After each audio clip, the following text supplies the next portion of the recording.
Welcome back to our channel. For today's episode, we will be finishing off our PT-H110 label maker series. I saved the fun stuff for last, so for today we're going to be going through these symbols that are already loaded onto this machine here. You have basic and pictographs for symbols, and I'll dive into what those do. I'm pretty confident this is our last one. Every time I say that it's the last one, my boss will come up with one more that he wants, but I think this will be the last one, and then I believe that we're going to be switching off to the PTM95 for the next series. That's going to be those little paper labels. This was the TZE series of tape, so those are those awesome indoor-outdoor laminated labels, but I think it's so easy to skip over those little paper labels, but they're actually great for office use, and it's a fairly inexpensive way to label the indoors. So we're going to take a peek into that. It's a cute little machine, so stay tuned for next week. But for this week, we're going to be doing the symbols on that PT-H110. Before I get started, please thumbs up this video and subscribe to our channel. Seriously, you guys have been great the past few weeks. You guys have been really subscribing, and I seriously am so grateful.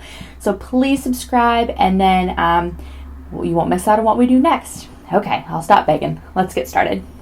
Okay, so for our symbols, what we'll do is we'll start by powering this gal on here, and then you'll notice along the bottom you've got this little symbols here. I want to call that a hashtag, but I think it's the pound sign. Which generation are you from? Okay, so we've got this here. We're going to go ahead and click that, and you'll notice you've got, I want to make sure you can see that good. Okay, you've got basic and pictograph. We'll start with basic. That's option 1. A shortcut, you can either punch in 1 or punch in 2, 1 or 2, or you can arrow.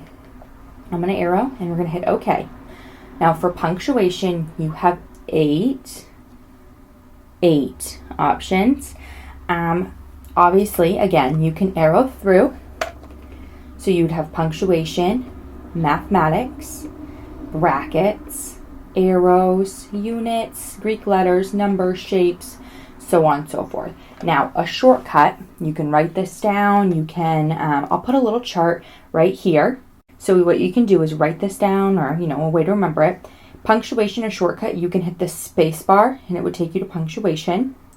For mathematics, you can hit A, brackets is B, arrows is C, and that goes all the way through, ending with shapes, that is G. And so again, for an example, if I hit G, it's going to take me to shapes. Shortcut, if you don't want to have to arrow through, I could hit OK. And then you've got 18 different shapes here. So there's seriously so much information saved onto this tiny little machine. I think this is cute. So if I go ahead and put my shape in here, I'm going to type a name. We'll hit print. And I've got a little square. Super easy. Now the next thing you can do is go, again, hit that little bottom, and then we'll go to pictographs. And now you'll notice before I go, you have 3 options. It's because I had just used a symbol. So now you've got history.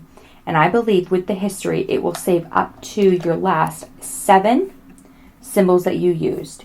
So you have 7 if you just use square, star, an asterisk, and a sailboat. It would save that under history. I'll show you how to do that at the end. But we'll go to pictograph, hit OK. Now this is when it's going to get crazy. You have 16 options. You don't want to have to scroll through all 16 of those options. So I'm going to put, again, a little chart right here where you can see your options. But if you want the fun, that would be a space. Smileys are A. Clothing is B. Vehicle is C. And that's going to go all the way through electronical, ending in an O.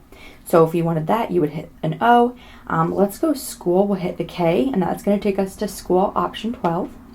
And then you've got all kinds of cute things here. You've got 9 like that. I think this is really cute, the little science glass.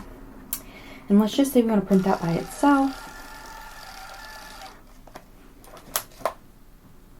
How cute. Okay, and now the last thing I'll show you is if we hit that symbols, now you can see you've got 3 options: history, basic, pictograph. Let's go to history, and there you can see the last 2 things we printed, and this would go all the way up to 7. So if you have some things that you use common for different projects, you don't have to worry about going through, to you know, the 16th category and the, you know, 15th option in that, you can quickly go to your history there. But yeah, you've got a lot of options with this cute little guy, so ta-da! And it's as easy as that. Thank you so much for watching and following along for this PTH110 Label Maker series. Don't forget, if you saw something I did on here or if you have questions, always comment below. I don't mind. I'll answer any questions you've got. And if you still have questions on this machine, you can go back and check out our other videos. We have tons of information, okay? Don't forget, you can always let us know what label maker you're using. I'm happy to feature it in a video. Thanks for watching. Bye-bye.